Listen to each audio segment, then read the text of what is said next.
Paz do Senhor, Irmandade. Bora, gente boa. Chegamos aqui no capítulo 5 de Marcos. Vamos orar? Pai querido, Senhor bendito, a quem nós temos crido, Senhor, nós te rogamos pelo entendimento da tua palavra. Traz para nós, Senhor, mais da tua boa medida, que é esta palavra, e que ela fique em nós, e nos liberte daquilo que ainda estamos aprisionados. Nos livra de nós mesmos e do mal. Em nome de Jesus. Amém. Eita, povo de Deus, vamos lá? Vamos ler aqui. No finalzinho, olha o que eu tenho aqui. Provocações. É o meu suco de uva com... Não vou falar não, quem sabe depois me fala aí. Deixa o povo curioso. Vamos ler aqui o 5. A gente pode começar já, será? Eu vou ler o versículo 1, mas aí a gente volta só para eu explicar aqui o que ele tá falando no 1. Tá meio tortinho, mas eu só vou ler pra gente voltar. Diz assim, ó. Atravessaram o lago e foram para a região dos Gerazenos. Alguns também trazem como Gadarenos, por isso que tem a letrinha, né? Gerazenos atravessaram. Deixa eu ajeitar aqui pra nós, porque eu não vou deixar isso torto assim, né, gente?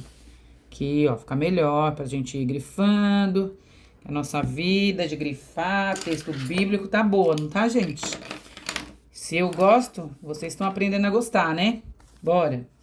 Então, nós vamos entrar agora num assunto, só que esse assunto, na verdade, ele é continuação do capítulo anterior. Por isso que eu quis ler e voltar, né? Porque no capítulo anterior, Jesus estava entrando no barco e ele fala para os discípulos atravessarem para o outro lado. E aí, isso no último versículo do capítulo 4. E aqui no 5, eles já estão chegando do outro lado. Eles atravessaram no outro lado. Aí começa aqui, ó. Jesus desembarcou. Deixa eu ver se eu vou conseguir ler tudo. Jesus desembarcou. Dá pra ver? Dá.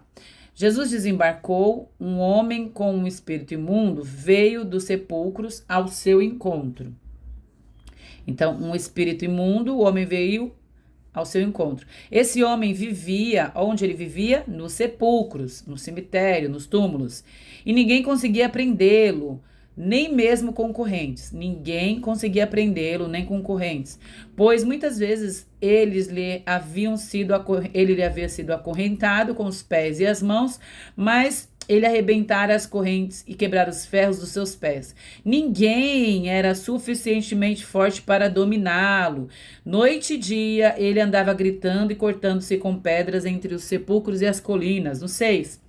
Quando ele de longe viu Jesus, correu e prostrou-se diante dele, gritando com alta voz. Deixa eu pôr a mão aqui embaixo para saber onde eu tenho que parar. Em alta voz: que queres comigo, Jesus, filho do Deus Altíssimo? Suplico-te por Deus, porque ele pede, por Deus, que não me atormentes. No 8, disse isso porque Jesus lhe havia dito: espírito imundo, saia deste homem. 9, então Jesus lhe perguntou: qual é o seu nome? Curioso isso, né? Qual o seu nome? E ele respondeu: o meu nome é Legião. Respondeu: porque somos muitos. E implorava a Jesus com insistência, o demôniozinho era insistente, que não os mandasse sair daquela região. Ora, uma grande manada de porcos pastava em uma colina próxima. Os espíritos imundos imploraram a Jesus: manda-nos para os porcos, para que entremos neles. E ele lhes deu permissão, e os espíritos imundos saíram e entraram nos porcos, e a manada continha cerca de 2.000 porcos, e atirou-se do precipício em direção ao lago e se afogou. Deixa eu subir mais aqui. E aí no finalzinho, os que cuidavam, blá blá blá blá. Aí aqui, quando se aproximaram de Jesus, viram o homem. Aí já a população foi lá e viu que aquele homem endemoniado, já é a continuação aqui, né? Que aquele homem, viram o homem que havia sido possuído pela legião de demônios, sentado, vestido, e então perfeito juízo. E eles ficaram com medo, porque eles tinham presenciado isso daí. No 17 diz assim: então o povo começou a suplicar a Jesus que saísse do território deles. E no 18, suplicou-lhe para que deixasse. Aí, esse aqui vou ler. 18. Assim que Jesus entrou no barco, lembra? O povo falou: não, Jesus, sai daqui. Aí no 18, assim que Jesus entrou no barco, o homem que havia estado endemoniado suplicou-lhe que o deixasse ir com ele. Jesus não permitiu e antes lhe ordenou: vá para onde Jesus manda ele ir? Para casa, para a sua família, e anuncie-lhes tudo o que o Senhor fez com você e teve misericórdia de você. Então, aqui em cima, ó. Então, aquele homem foi e começou a anunciar. Olha isso. Na cidade ali, ó, na região de Decápolis, quando Jesus tinha feito por ele, todos ficaram admirados. É impressionante esse texto. Causa um pouco de medo em algumas pessoas, né? Tem gente que tem medo. E a gente vai ter que falar um pouquinho disso aqui. Da outra vez eu não falei, mas agora vamos lá. Em Mateus eu não falei, mas eu vou falar agora. Que ele fala de espírito imundo, tá vendo aqui, ó? Espírito imundo são quem, gente? Os demônios. Os anjos caídos são os seres que no passado eles estiveram servindo a Deus, mas que se rebelaram, eles se afastaram de Deus. Quando a gente chegar em Lucas, nós vamos ver que Jesus, ele vai dizer que Satanás caiu do céu acompanhado de uma parte de espíritos maus. Então, esse aqui era um desses, que foi expulso do céu. E aí eles ficam tentando fazer mal para as pessoas. Aqui em Marcos, nós vemos eles se submetendo a Jesus, esses espíritos. A gente vê mais de uma vez, né? Marcos fala muito de demônios, porque ele quer apresentar esse Jesus que liberta as pessoas. Assim, nós cremos na Bíblia e nós sabemos que possessão demoníaca existe e que há demônios que dominam as pessoas. Aparentemente, a pessoa possuída, ela fica como se fosse controlada, né? Ela fica sob o domínio daquela pessoa. A mente dela fica cativa àquele demônio. E aí no versículo 4 aqui, ó, pés e mãos, não tinha ninguém para conter, tá vendo? Nós vimos que não tinha ninguém suficientemente forte para conter esse homem possuído. Ninguém conseguia. No versículo 6, ó, quando viu Jesus, prostrou-se, sabe? Nós vemos uma realidade do mundo espiritual. Nós já vimos isso antes, né? Os demônios conhecem Jesus e eles são obrigados a se prostrar. Eles não resistem ao poder de Jesus. Isto mostra que o Senhor, ele tem realmente o poder de tudo e sobre todos, né? Esse mundo espiritual está nas mãos do Senhor Jesus e nós não precisamos temer, porque Jesus toma conta de tudo. Aleluia, esse é o nosso Jesus, né? Os demônios, eles podem ter poder, mas é limitado. É um poder que se rende a Jesus. No versículo 10, em função do texto, aqui é uma curiosidade, ó. E implorava, isso aqui era o demônio, né? Eles, né? Imploravam a Jesus com insistência que não os mandasse sair daquela região. Isso aqui, esse texto sugere que é importante para eles e que eles dominam e ficam em determinada região. É uma questão territorial. Eles não queriam sair daquele território. Em Daniel, nós vamos ver isso quando a gente for estudar Daniel. Eu não vou falar muito sobre isso, mas só para a gente entender que eles também têm essa questão territorial. Tá na Bíblia, gente. Quando fala legião, quando ele pergunta qual o seu nome, ele vem e responde legião. Tá vendo aqui, ó? Meu nome é legião. Provavelmente estava remetendo à legião de soldados romanos, que era a linguagem da época, né? Que chegava a ter 6.000 soldados de infantaria. Daí a gente entende que eram muitos demônios. Olha que loucura, gente. O versículo 15, que tá aqui embaixo, ó, 15, tá vendo esse grifadinho aqui? No 15, Jesus liberta aquele homem, né? Olha o que a gente vê aqui. Sentado, vestido, perfeito juízo. Isso é restauração, isso é libertação. É assim que Jesus faz. No 19 e o 20, aqui, ó, a gente vê, 19 e o 20, vai para casa. Ele tinha família, né? Porque no 3, tá escrito lá que ele vivia nos sepulcros. Aqui, ó, no 3. Vivia nos sepulcros, vivia. Então a casa dele, a residência dele, estava sendo, o habitat dele estava sendo nos túmulos, gente. Olha o que o demônio faz, o que o inimigo faz.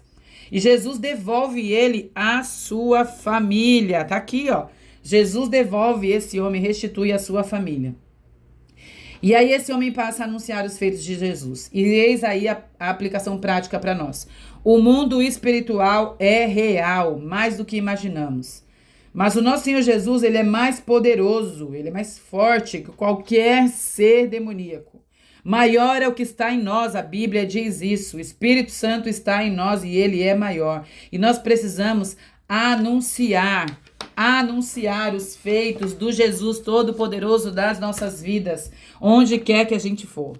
E aí o texto continua aqui. Gente, dava para falar tanta coisa desse texto que a gente falou agora, mas para vocês terem uma ideia, eu estava fazendo uma pesquisa e tem um pregador que eu gosto muito e ele produziu, acho que foram 39 vídeos só sobre esse texto. De 1 hora. Então deu 40 horas para ele falar do que a gente falou agora nesses 10 minutos. Mas deu para entender, né? Vamos ler e vamos compreender. A gente tá fazendo a leitura, não é estudo, como eu falei, né? Aí na sequência a gente vê Jesus aqui, ele ressuscitando uma menina e a menina, né? Do chefe da sinagoga, do líder da sinagoga, ela era filha dele. E também tinha ali a mulher hemorrágica, a mulher que tinha um fluxo, né, de muitos anos, de 12 anos. Então, Jesus ressuscita a menina e cura a mulher do fluxo contínuo. Segundo Levítico, é interessante, aí vocês leiam, ó, deixei aqui várias coisinhas grifadinhas. Deixa eu até vir aqui só para fazer um resumo, que eu costumo fazer isso, ó. Havia uma mulher, se eu ler só o que tá grifado, havia uma mulher, hemorragia, 12 anos, sofrido muito. Médicos gastaram tudo, tá vendo? Ó? Ouviu falar de Jesus, pensou, tocou, pensava, se eu apenas tocar, ficarei curada. Imediatamente cessou a hemorragia, estava curada. Jesus percebeu, quem me tocou, disse ele. Já dá para entender só das palavrinhas grifadas, né? Sabendo o que tinha acontecido, a mulher, ó, aproximou-se, prostrou-se, e aí disse toda a verdade. Filha, sua fé te curou, Jesus disse, você está livre do sofrimento. No meio do caminho, chega a notícia, a sua filha morreu. Lembra do líder lá da sinagoga? A filha dele havia morrido. No meio dessa coisa, Jesus curou e o negócio continua acontecendo. Aí ele vem e fala para esse homem, não tenha medo, apenas creia. Causou ali um alvoroço quando ele chegou e as pessoas estavam chorando. A criança não está morta, Jesus disse. E eles riram dele. E ele vem e diz para a menina, eu te ordeno, levante-se imediatamente. A menina levantou, ela também tinha 12 anos e começou a andar e ele fala, deem comida para ela. Vocês viram, em 1 minutinho a gente entendeu toda a história. Interessante, lembra que eu falei? Saibam contar a história pra gente saber, além da história, quais são as aplicações práticas e os princípios dela. Nós vemos aqui que ele tocou nessa mulher, aliás, a mulher tocou no manto dele e ele tocou nessa menina para curá-la e ele diz para ela, levante-se. E nesse sentido aqui, o que o texto está mostrando é que pela lei, né, a antiga lei, está lá em Levítico, e salvo engano também em Deuteronômio, que quem tocasse uma mulher com fluxo de sangue, ou mesmo, né, ou mesmo, se ela tocasse em alguém, essa pessoa ficava impura por 7 dias. O mesmo acontecia com quem tocava no cadáver, ficava impuro por 7 dias. E nesse caso, o toque de Jesus fez o contrário. Aquilo que estava em Jesus, a virtude que estava nele, o poder que estava nele é que limpou e purificou e trouxe vida e cura para essas duas pessoas. Uma menina e uma mulher. Então o que nós precisamos é do toque de Jesus. É interessante aqui que Jairo mostra que ele teve fé, porque ele fala assim, não tenha medo, Jesus fala, continua com a sua fé. Aquela mulher também teve fé. Mas eu perguntei onde estava a fé daquela menina. Ela estava morta. Morto não tem mais nada. Morto não tem fé. Então Jesus mostra que ele é soberano sobre todas as coisas e a vontade dele é que impera. Mas que há pessoas que recebem algo da parte de Jesus porque outras pessoas tiveram fé por elas. Alguém teve fé por elas. E por essa menina foi o pai, né? Ele foi atrás de Jesus, reconheceu a soberania de Jesus. E a vontade de Jesus é soberana. Nós vimos aqui doença, morte, tristeza, dor, né? Tanta coisa terrível. Mas de todas essas coisas, Jesus é Senhor, Ele é maior que tudo, maior até que a morte, Ele é mais forte que a morte, eu amo falar isso. E nós temos problemas, dificuldades, mas Jesus pode nos dar tudo aquilo que Ele quiser nos dar. E também nós temos a nossa parte, que é o quê? Seguir com fé que Ele pode todas as coisas. Louvado seja o nosso Jesus Todo-Poderoso. Aleluia.